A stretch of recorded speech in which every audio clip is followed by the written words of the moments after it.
So the liquid point of bonding curves is excellent. There is still the question of how to attract funds continuously. Could you go in a little bit more deeper in that point? Is a question from Benjamin. Can I take it?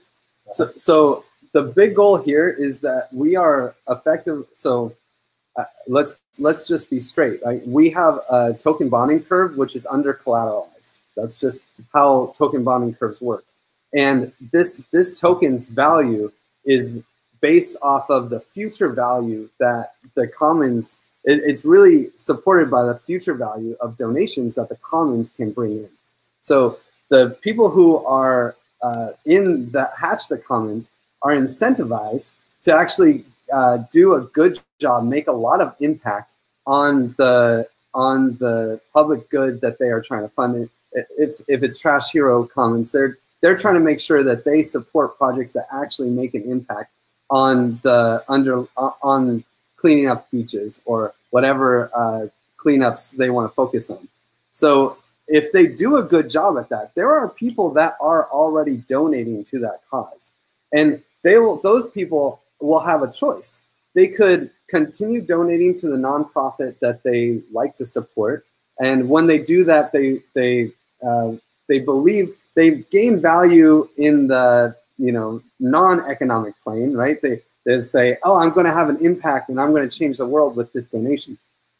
But they lose value in the economic plane. Their donation is just a complete loss, right? Maybe they get to deduct it from their income, right? And pay less taxes. And But so now, right, if the Commons does a really good job at making an impact, and the person hears about this as an option, instead of donating to the nonprofit they're already supporting, they will actually tell that nonprofit, hey, look at this really cool project called the Commons, and they will, the Trash Hero Commons, and they will buy Trash Hero Commons tokens, and with their donation, receiving a financial instrument in return, and then use their tokens to actually vote to allocate funding to that same nonprofit they were already supporting.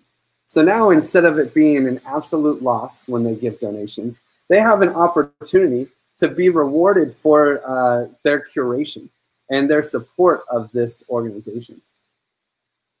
And I think there's a lot of, not misunderstanding around augmented bonding curves, or bonding curves in general. They're not magic money generating machines. We definitely need value produced by these commons in order to have them survive. And this is the same with any business in the stock market, right? If they're not producing value, they're probably going to go bust at some point. So I've pulled up our diagram of the cyber-physical commons here. And you can see on the right-hand side, we have these material outputs. Now, I mean, this is very generic, but for the Trash Hero Commons, that might be clean beaches. For a crypto project, that might be open source code.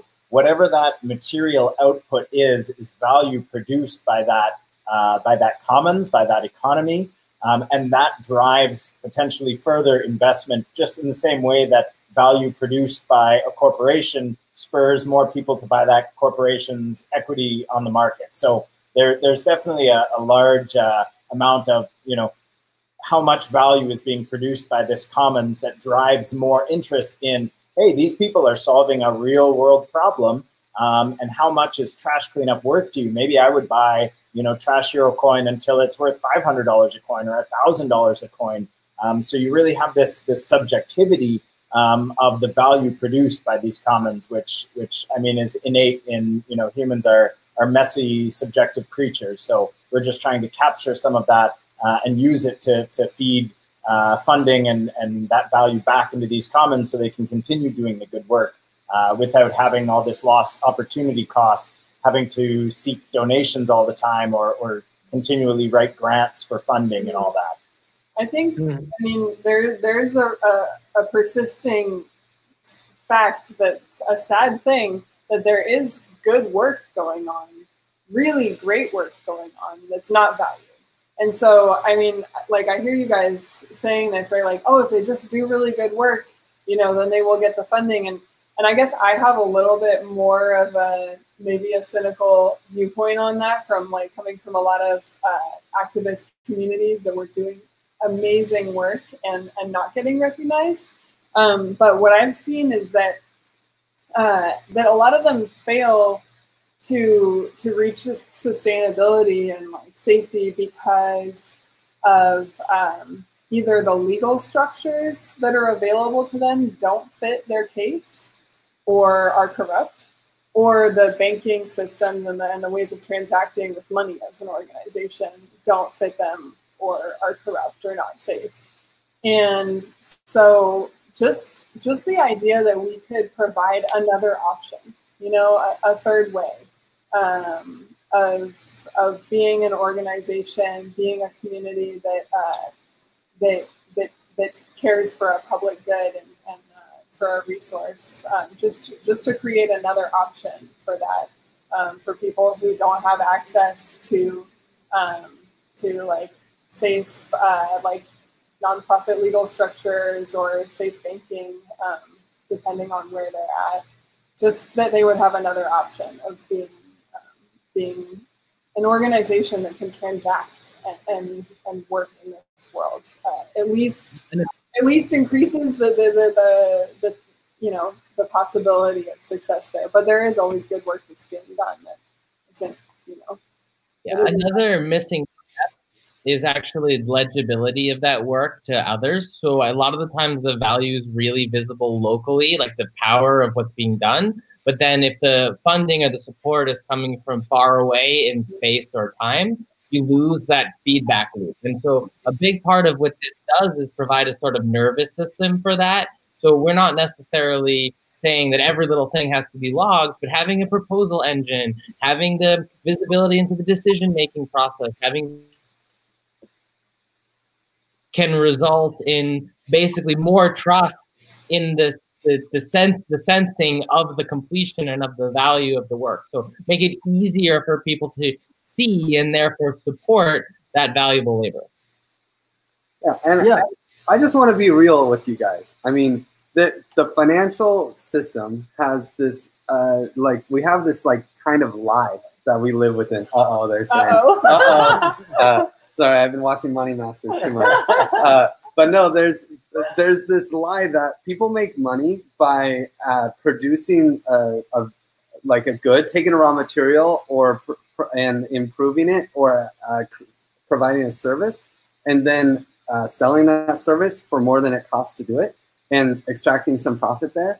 And honestly, that's just not how people make money in the current world. People make money by creating financial instruments, and this is how businesses raise their capital. Every fintech startup that's ever existed in the last 20 years has basically lost money out the get-go, and has really been relying on this idea of being able to create a financial instrument. And so they raise money from their investors, and they just burn that capital to provide value that hopefully one day will attract extra customers.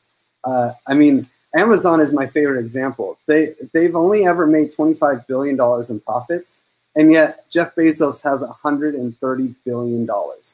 Doesn't even make sense, right?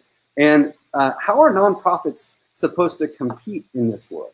How are they supposed to survive? Like, how are they supposed to, if Amazon is going to be polluting the ocean constantly, and they have the ability to raise capital by creating a financial instrument, how are nonprofits going to compete with that advantage?